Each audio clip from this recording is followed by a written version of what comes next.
मैं अपनी कॉलेज की पढ़ाई पूरी करने के बाद मैं नौकरी की तलाश में अपने गांव के एक दोस्त के साथ मुंबई में आ गया। मैं जल्द ही एक कंपनी में नौकरी कर ली, फिर एक कमरा किराए पर लेकर रहने लगा। जिस मकान में रहता था वह 3 मंजिल मकान का था और मैं सबसे ऊपर वाली मंजिल पर रहता था। एक दिन जब मैं छत पर गया और इधर उधर टहलने लगा, तभी मेरी अचानक नजर बगल वाले छत पर गई तो देखा एक लड़की हमें बड़े प्यार से देख रही है। मैं भी उसे देखने लगा। थोड़ी देर बाद वो मुस्कुराकर चली गई। मुझे ऐसा लगा कि शायद वो मुझे लाइक कर रही है। पता नहीं क्यों उस लड़की को बार बार देखने को मन करता। फिर मैं हर दिन उसे देखने के लिए मैं अपने छत पर जाया करता था। वो भी मुझे देखने के लिए आया करती थी। ऐसे ही ये सिलसिला कई दिनों तक चलता रहा। फिर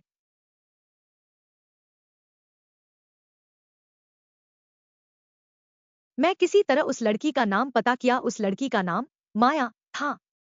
वो बीएससी कर रही थी और साथ में कंप्यूटर क्लास कर रही थी। वो शाम को जब अपने कंप्यूटर क्लास से वापस लौटती तो मैं जब भी ड्यूटी से आता उसको एक नज़र देखने के लिए मैं उसका रास्ते में जाकर इंतजार किया करता था। लेकिन कभी उससे बात नहीं होती, ना बात करने की हमारी हिम्मत होती। मैं उसको इतना चाहने लगा था, हर समय उसकी यादों में खोया रहता था। चाहे दिन हो चाहे रात, हर समय उसका ही चेहरा दिखाई देता। मैं इतना पागल हो चुका था माया के प्यार में। मैं अपना कंपनी में ठीक तरह से कार्य भी नहीं कर पा रहा था और हर दिन मैं अपने बॉस की डांट खाता था और मुझे हर रोज नौकरी से निकलने की धमकी देते थे। न जाने मुझे कौन सा रोग लग गया था मैं, लेकिन अब तक अपने दिल की बात माया से नहीं कह पाया था। ऐसा करते मुझे 1 साल बीत चुका था और अब तक अपने प्यार का इजहार भी नहीं कर पाया था। प्यार भी करता था और कहने से भी डरता था। कितना पागल था मैं। माया ये बात जानती थी कि मैं उसे लाइक करता हूँ और प्यार भी करता हूँ। एक दिन अचानक मुझे माया मंदिर में बुलाई। मुझे लगा कि शायद वो मुझे कुछ कहना चाहती थी जो मैं कहना चाहता हूँ। आज मैं भी सोच रहा था कि आज अपने दिल की बात कह ही देता हूँ।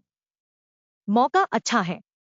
फिर मैं पहल से ही मंदिर में जाकर माया का इंतजार करने लगा। फिर थोड़ी देर बाद माया आई तो मैं माया को देखकर बहुत खुश हुआ। जब माया मेरे पास आई और कही, हाय अमन, कैसे हो? मैं अच्छा हूँ, आप कैसी है? माया बोली, ठीक हूँ। फिर माया मेरे से बोली, अमन, मैं आपसे ये जानने के लिए आपको बुलाई हूँ कि मैं देख रही हूँ कि आप 1 साल से मेरे पीछे पीछे घूम रहे हैं। अमन, क्या आप ये जानते हैं कि मैं आपसे प्यार नहीं करती हूँ? माया मेरे से इतना कहते ही मैं बिल्कुल मायूस हो गया और सोच में पड़ गया। थोड़ी देर बाद मैं माया से बोला, मैं नहीं जानता था कि माया जी की आप मुझसे प्यार नहीं करती हैं, लेकिन मैं आपसे बहुत प्यार करता था और करता हूँ।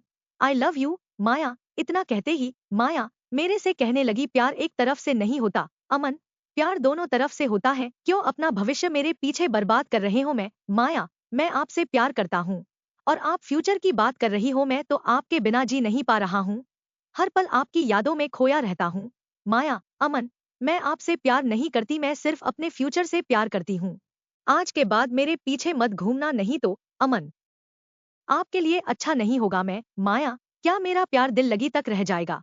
माया हाँ अमन, वेरी सॉरी, अपना ख्याल रखना। इतना कहकर वो चली गई और मैं करता भी तो क्या करता, बड़े दुख के साथ रोता हुआ अपने कमरे पर चला आया। अभी तक मेरे जिंदगी में इतना बड़ा दर्द कभी नहीं मिला था।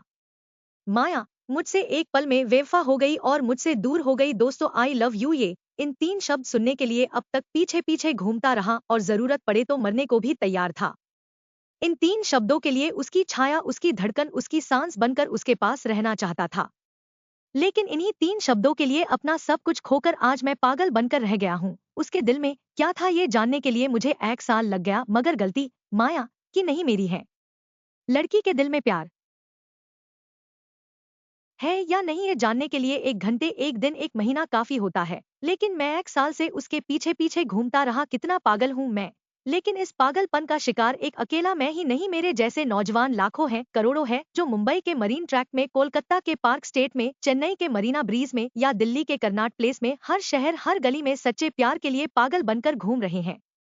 मगर उनके दिल में भरे हुए सच्चे प्यार को कोई लड़की समझती नहीं। प्यार आदमी को पागल बना देता है, मगर इसी प्यार ने हम जैसे पागल को इंसान बना दिया। जब मुझे माया से प्यार था तो वो मुझे बहुत पसंद थी। वैसे भी प्यार के जाने बिना मर जाने से बेहतर है कि हम उस प्यार को जानकर भूल जाए। दोस्तों, एक आदमी के जीवन में 1 साल काफी होता है, जो वक्त पड़ने के लिए, कुछ बनने के लिए होता है।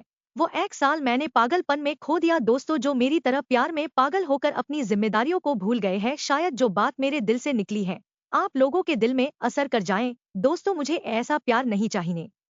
आपको यह कहानी कैसी लगी कमेंट करके जरूर बताएं।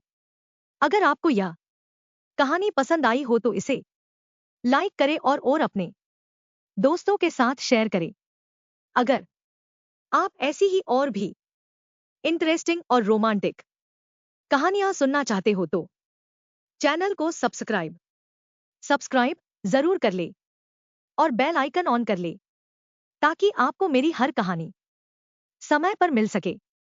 कल मिलेंगे एक और नई कहानी के साथ।